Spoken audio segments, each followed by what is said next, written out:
Yun o, kain muna si Tol. Bigay mo to mga tol habang nag-aantay kay Justin Bieber sa ating customer.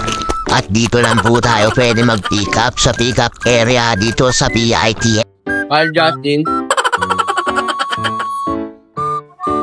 Yun o mga tol, wala pa rin si Justin Bieber. Kain muna uli habang nag-aantay sa kanya. Sige lang, kakain lang na kakain si Tol. Bigay habang wala ka ako, kainom muna ako ng tubig dito. Mga tol, habang nag-aantay sa kanya.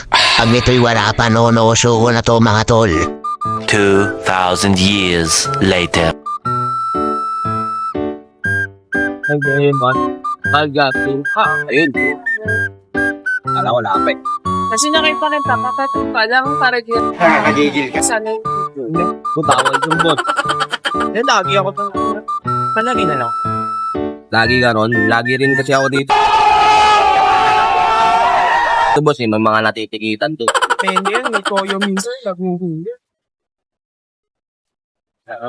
Maganda sunod sa bali si boss. Kaya yung kami mahaba na.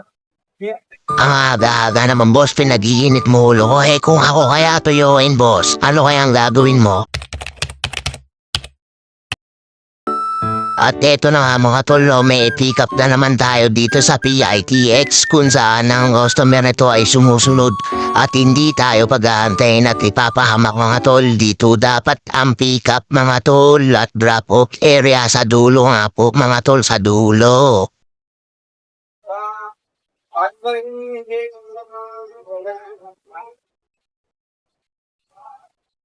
Iset po. Covered up po.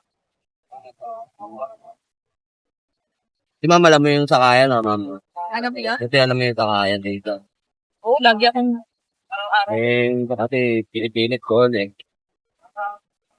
alam naman nilang may ulit.